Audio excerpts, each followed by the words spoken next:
2009년 한 괴담 사이트에 미확인 생명체라는 제목으로 글이 올라온다. 비슷한 사례인 것 같아 두 개의 이야기를 한데 묶어서 올라온 글은 어린 시절 괴 생명체를 목격했다는 기묘한 이야기였는데, 그 후 자신도 비슷한 것을 본 적이 있다는 글들이 올라오며 인터넷상에서 화제를 불러 모았다. 그 이야기의 내용을 살펴보면 이렇다. 초여름 새벽 아버지와 함께 장산을 올랐습니다. 등산을 하던 중 뒤에서 하얀 옷을 입은 사람이 빠른 속도로 달려와서 저를 밀치고 지나갔습니다. 그리고 계속 산을 오르는데 시선이 느껴져 뒤를 돌아보니 저 멀리서 하얀 털옷을 입은 사람이 저를 바라보고 있었습니다. 한여름에 털옷이라니. 그런데 그 사람이 바위에서 나와 점점 다가오는데 문득 아까 절 밀치고 간 사람이라는 생각이 들어 오싹해졌습니다. wil길이라 돌아올 수 없을 텐데. 그 순간 내 발로 저를 덮칠 듯한 속도로 달려왔습니다. 저는 두 눈을 감으며 비명을 질렀습니다. 살짝 눈을 떠보니 그 사람은 어디 갔는지 없었습니다. 그것이 사람인지 짐승인지 모르겠습니다. 털옷이라고 생각했는데 달려올 때 보니 아예 털 같기도 했고 얼굴이 이상하게도 희미하게 보이지 않았습니다. 1984년 저는 국민학교 4학년이었습니다. 제가 다녔던 부산시 북구에 있는 국민학교 뒤에는 커다란 산이 있었습니다. 아침부터 안개비가 내리던 4학년 2학기에 어느 날이었습니다. 수업 시작 전 아침에 깜빡한 준비물을 사기 위해 교문 옆 매점에 갔습니다. 그때 수업종이 울렸고 놀라 뒤돌아서는 순간 무엇인가에 이끌리듯 산 중턱 위쪽에 시선이 고정됐습니다. 처음에는 흰옷을 입은 사람이 산을 오른다고 생각했지만 사람이 오를 수 없는 엄청난 속도로 산을 오르고 있었습니다.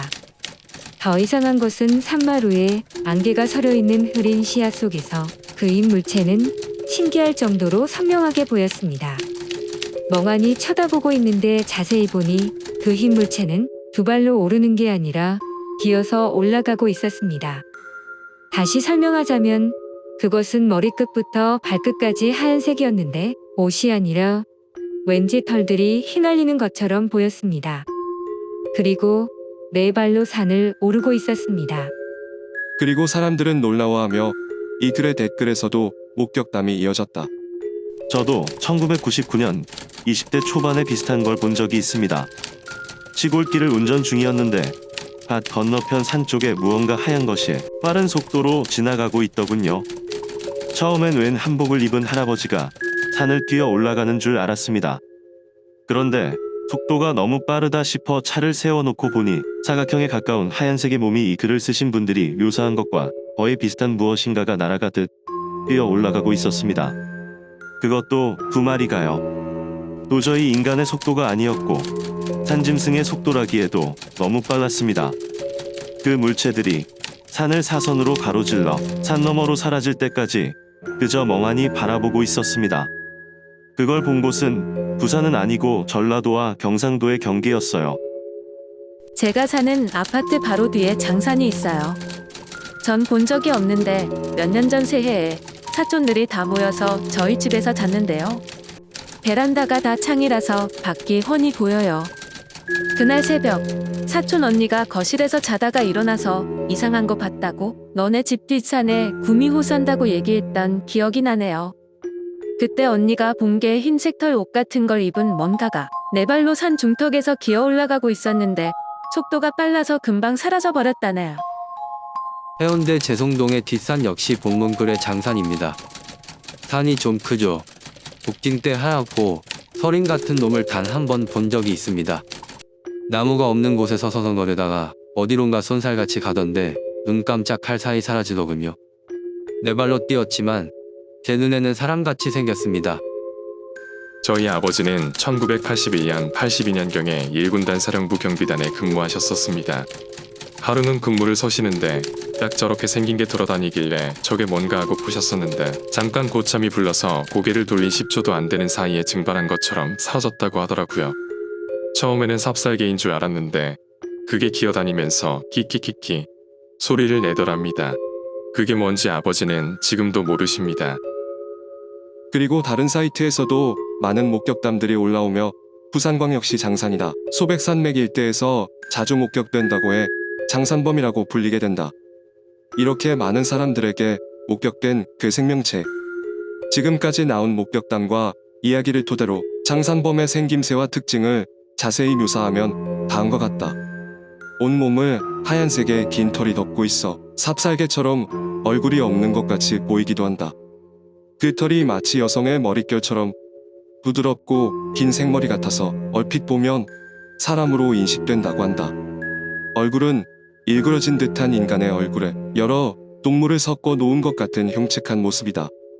푸른색의 빛을 발광하는 커다란 눈과 입안에 촘촘한 송곳니가 박혀 있다. 몸통은 고양이과 생물처럼 목부터 꼬리까지 곱고 길쭉하다. 발톱은 나무늘보와 곰의 발톱처럼 갈고리 모양의 길쭉하고 두꺼운 발톱이 여러 개 있다. 뒷발은 곰발 바닥처럼 뭉툭하고 다리는 전체적으로 나무늘보와 유사하다. 사족 보행을 하고 앞발이 뒷발보다 길어 기어다니는 형상인데 매우 빠르다. 가끔 두 발로 서기도 한다. 분명 짐승의 모습인데 왜인지 사람으로 인식하게 된다고 한다. 거기다 울음소리가 매우 기묘한데 칠판 긁는 소리가 기본인 듯하고 시냇물 소리 같은 자연의 소리와 사람의 목소리까지 흉내내는 재주가 있다고 한다. 이를 이용해 사람을 홀려 잡아먹는다고 한다. 그런데 장산범의 외형을 보면 뭔가 생각나는 것이 있지 않은가? 바로 사자노름의 흰 사자탈. 마치 장산범을 보고 만든 것처럼 생겼다. 그래서 몇몇 사람들은 예전부터 장산범을 목격한 사람들이 그 외형을 본 사자탈을 만든 것이 아니냐고 주장하기도 한다.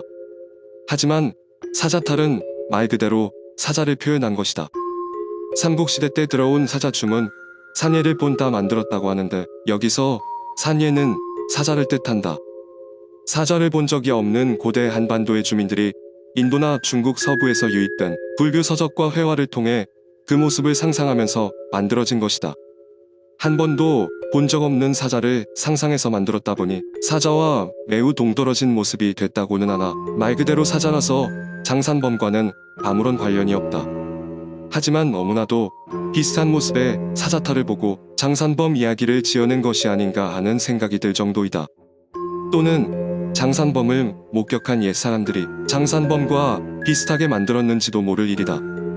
하지만 2009년부터 이야기가 나왔다 보니 장산범은 전통적인 한국의 요괴보다는 도시 전설에 가까운데 목격된 시기를 보면 꽤 오래전부터 목격되어 왔다는 것을 알 수 있다.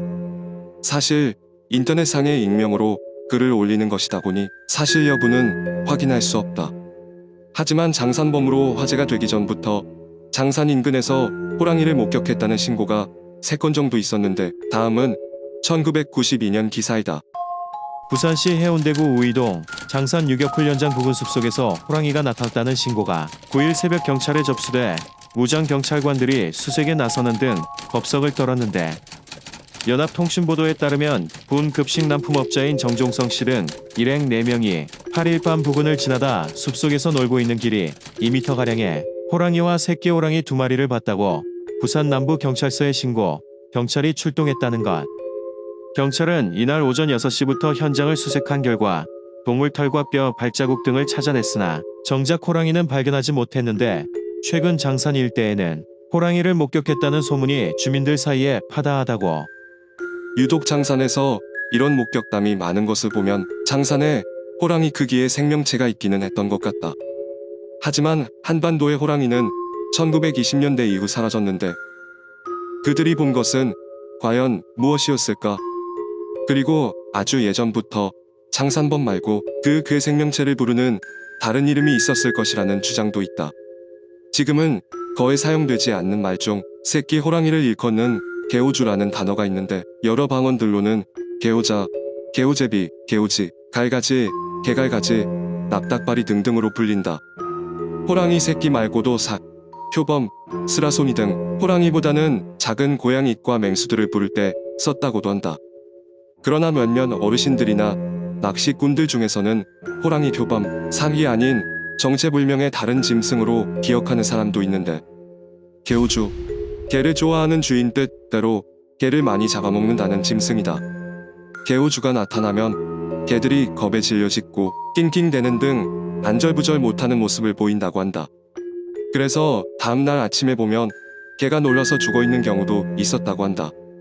그것은 사람의 등 뒤로 흙을 뿌리며 공격한다고 하는데 흙을 뿌려서 쳐다보면 빠르게 몸을 숨겨 그 모습을 볼 수가 없다고 한다.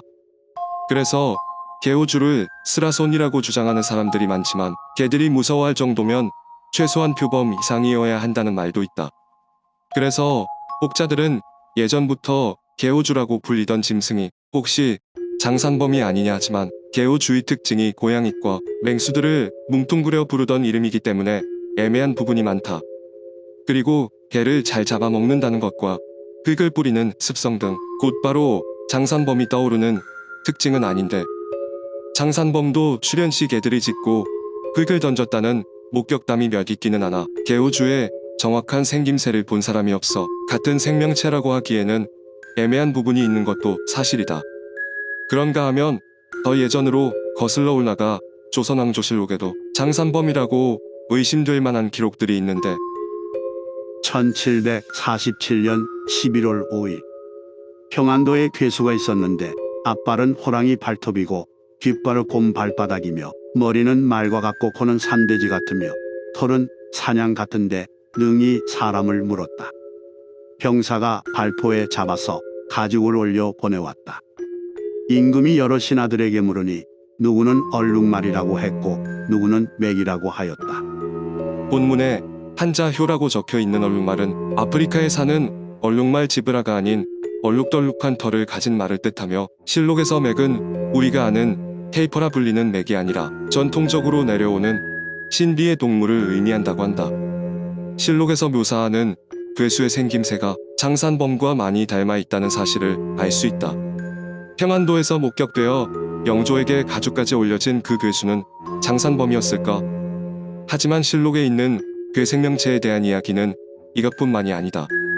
중종실록에도 정체 모를 괴수의 이야기가 실려 있는데 1511년 5월 9일 밤에 개 같은 짐승이 문소전 뒤에서 나와 압묘전으로 향하는 것을 전복이 괴이하게 여겨 쫓으니 서쪽 담을 넘어 달아났다.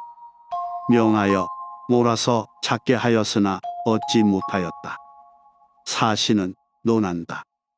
침전은 들짐승이 들어갈 곳이 아니고 전날 밤에 묘원 소나무가 불타고 이날 밤 짐승의 궤변이 있었으니 며칠 동안 재변이 자주 보이면 반드시 원인이 있을 것이다. 태조의 비 한씨를 모신 사당 문소전에서 개를 닮은 짐승이 나타났다. 처음 목격한 사람은 궁궐의 종이었는데 인기척을 느낀 짐승은 서쪽 담을 넘어 재빨리 달아났다. 중종은 병사를 보내 짐승의 뒤를 쫓았지만 잡는 데 실패한다. 이거는 그냥 들짐승으로 치부되면서 어영부영 넘어간 듯한데 그로부터 16년 후 무시할 수 없는 사건이 또 발생한다. 1527년 6월 17일 정원이 아래였다. 간밤에 소라부는 갑사 한 명이 꿈에 가위 눌려 기절하자 동료들이 놀라 일어나 구려하느라 떠들썩했습니다.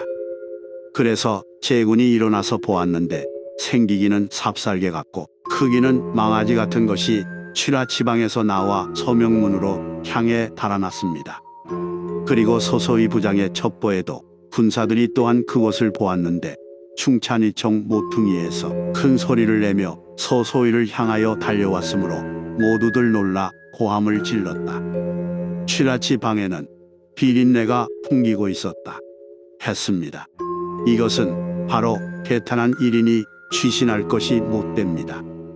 그러나 궁궐 안의 일이므로 감히 계달합니다. 그리고 며칠 뒤 두려움을 느낀 중종은 궁궐을 경복궁에서 잠시 창덕궁으로 옮기는 방법까지 검토하지만 신하들의 만류로 포기했다고 한다. 삽살개 같은데 크기는 망아지라고 설명하는 부분이 장산범과 비슷해 보인다. 그리고 실록에 따르면 이 짐승은 1530년과 1532년에도 나타나 조정을 공포로 몰아넣었다. 1530년 7월 16일 대비전이 경복궁으로 이어하였다. 대전 중궁전 세자빈이 이때 함께 이어하였고 세자가 제일 나중에 이어하였다. 대비가 거처하는 침전에는 대낮에 괴물이 창벽을 마구 두드리는가 하면 요사한 물건으로 희롱하기도 했다. 상이 곁에 모시고 있지 않을 때에는 못하는 짓이 없이 마구 난타했으므로 이요한 것이다. 1530년 대비전을 결국 경복궁으로 거처를 옮기는데 그 이유가 대비가 거처하는 침전에 대낮에 괴물이 창벽을 마구 두드려서라고 기록되어 있다. 그수로 인해 이어까지 하는 상황이 온 것이니 가벼운 일은 절대 아닌 것으로 미루어 짐작할 수 있다. 1532년 5월 21일 금군이 밤에 놀랐다. 어떤 자가 망령된 말로 말같이 생긴 괴물이 나타나 이리저리 치닫는다. 고하자 금군들이 놀래어 소리치면서 소동을 피웠다. 또다시 괴생명체가 나타난 기록이다.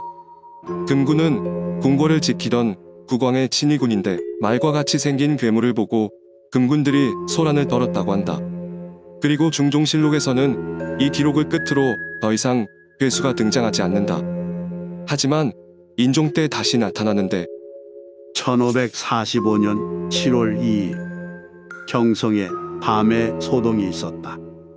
상께서 승하시던 날에 경중 사람들이 스스로 경동하여 무사람이 요사한 말을 퍼뜨리기를 괴물이 밤에 다니는데 지나가는 곳에는 검은 기운이 캄캄하고 무수레가 가는 듯한 소리가 난다 하였다. 서로 전하여 미친 듯이 현혹되어 떼를 지어 모여서 함께 떠들고 고라로부터 내거리까지 징을 치며 쫓으니 소리는 성안을 진동하고 인마가 놀라 피해 다니는데 순조리 막을 수 없었다. 이와 같이 3에서 4일 계속된 후에 그쳤다. 인종 때 다시 기록에 괴물이 등장한다. 상께서 승하하시던 날에 요사한 말이 퍼졌다고 하는데 인마라고 표현된 이 괴수는 밤에 다니는데 지나가는 곳에는 검은 기운이 캄캄하고 무수레가 가는 듯한 소리가 난다고 한다. 무려 3에서 4일 동안 사람들이 징을 치면서 내쫓는데 순조리 막을 수가 없었다고 기록되어 있다. 이 기록을 마지막으로 조선왕조실록에는 괴물에 대한 기록이 더 이상 나타나지 않는다. 이렇게 조선왕조실록에 기록된 장산범과 비슷한 괴생명체는 정말 장산범이 맞을까? 인터넷의 목격담만 무수한 장산범은 실제로 존재하는지도 불분명하다. 사람들이 지어낸 이야기에 불과한 것일까? 실체를 알 수 없는 요괴인 것일까? 아니면 아직 알려지지 않은 멸종 위기의 동물인 것일까? 실제로 존재한다면 장산범의 정체는 과연 무엇일까?